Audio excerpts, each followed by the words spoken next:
नए कानून अध्यक्ष जी किसी भी के लिए बंधन करता नहीं है। ऐसे कानून है, उनके लिए ऑप्शन है, और जहां ऑप्शन है वहां विरोध के लिए कोई कारण ही नहीं बनता। स्वामी विवेकानंद जी ने जो बात की, जब पुराना सिस्टम हटा नहीं, नया कानून बाध्य नहीं, नए विकल्प देता है, तो विरोध की कोई वजह कैसे हो सकती है? ये सवाल पीएम ने सबसे पूछ लिया। मैं हैरान हूं, पहली बार एक नया तर्क आया इस सदन में कि भाई हमने मांगा नहीं था तो दिया क्यों?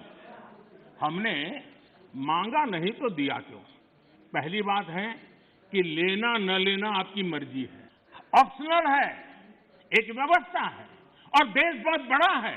हिंदुस्तान के कुछ कोनों में इसका लाभ होगा, हो सकता है किसी एक आध कोने में न भी हो, लेकिन ये कंपलसरी नहीं है। हर राज्य के प्रधानमंत्री को इस बात पर घेरा जाता है कि उन्होंने कृषि कानूनों को थोप दिया। किसी ने ऐसे कानूनों की मांग नहीं की थी।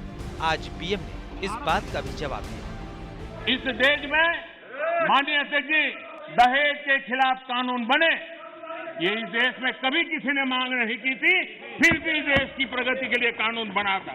ट्रिपल तलाक, इसके खिलाफ कानून बने, ये किसी ने मांग नहीं की थी, लेकिन प्रगतिशील समाज के लिए आवश्यक है, इसलिए कानून हमने बनाए हैं। हमारे यहाँ बाल विवाह पर रोक, किसी ने मांग नहीं की थी कानून बनाओ, फिर भी कानून बने थे। बेटियों को संपत्ति में अधिकार, किसी ने मांग नहीं की थी। शिक्षा को अधिकार देने की बात किसी ने मांग नहीं की थी, लेकिन समाज के लिए आवश्यक होता है, बदलाव के लिए आवश्यक होता है। ये सोच के साथ मेरा विरोध है। जब ये कहा जाता है मांगा था क्या हम सामंतशाही हैं क्या कि देश की जनता याचक की तरह हमसे मांगे, उनको मांगने के लिए मजबूर करें? ये मांगने के लिए मजबूर करने वाली सोच लोकतंत्र की सोच नहीं हो सकती। माननीय मैंने विपक्ष की राजनीति कानून के कलर पर टिकी है। वो इसे काला कानून बता रहे हैं। पीएम ने कलर नहीं, कंटेंट और इंटेंट की बात की। रिग्रेसिव नहीं, प्रोग्रेसिव पॉलिटिक्स की बात की, जो यथास्थिति को बदलती है, स्टेटस क्यू में नहीं रहती। जो ठहरा हुआ पानी होता है वो बीमारी पैदा करता है, बहता हुआ पानी है जो जीवन को भर देता है, उमंग से भर देता है।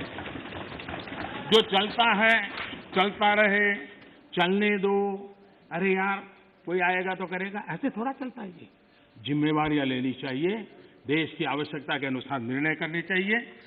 स्टेटस को, देश को तबाह करने में ये भी एक मानसिकता ने बहुत बड़ा रोल किया है। दुनिया बदल रही है, कब तक हम स्टेटस को ऐसे ही करते रहेंगे? भारत कैसे जीत पाएगा? लोकसभा के स्पीच में पीएम ने देश के किसानों से सीधी बात की, कृषि में सुधार को वक्त की जरूरत बताया, जिसे आज नहीं तो कल, कभी न कभी किसी न किसी को करना ही होगा। आत्मनिर्भर देश के लिए आत्मनिर्भर किसान जरूरी है। दुर्भाग्य है कि हमारे देश में खेती में निवेश जो होना चाहिए वो नहीं हो रहा है। सरकार उतना कर नहीं पा रही है, राज्य सरकारें भी नहीं कर पा रही है, और इसलिए निवेश की बहुत बड़ी आवश्यकता है। जब तक हम निवेश नहीं लाएंगे, जब तक हम हमारी खेती को आधुनिक नहीं करेंगे, हम जब तक छोटे से छोटे किसान की भलाई के लिए व्यवस्थाएं विकसित नहीं करेंगे, हम देश के एग्रीकल्चर सेक्टर को ताकतवर नहीं बना सकते हैं। और इसलिए हमारा किसान आत्मनिर्भर बने, उसको अपनी उपज बेचने की आजादी मिले। हमारा किसान सिर्फ गेहूं और चावल वहां सीमित रहे, उससे भी बात बनने वाली नहीं है। हम बाहर से चीजें न लाएं, हमारे यहाँ संभावनाएं हैं। हमारे किसान को गाइड करके हम नई नई चीजों पे ले जाएंगे। देश में खेती किसानी के हालात सबको पता है। पुरानी सोच से बदलाव नहीं आएगा, सुधारों की तरफ बढ़ना ही होगा, भविष्य की तैयारी करनी ही होगी। पीएम ने आज इसी की बात की। कानूनों में कोई कमी है तो बदलाव की भी बात की। हम मानते हैं कि अगर इसमें कोई कमी हो और सचमुच में किसान का नुकसान करते, उसमें बदल करने में क्या जाता है जी?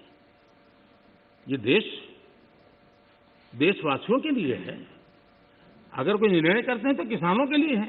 लेकिन हम इंतजार करते हैं, अभी भी हम इंतजार करते हैं कि वो अगर कोई चीज स्पेसिफिक बताते हैं और अगर वो कन्विंसिंग है तो हमें कोई संकोच नहीं है। अब ज्यादा हो रहा है। पीएम ये बात बार बार कह चुके हैं कि कोई कानून 100% परफेक्ट नहीं होगा। सुझावों से सुधारों की गुंजाइश हमेशा रहेगी, लेकिन सिर्फ भ्रम फैलाने से देश का भला नहीं होगा।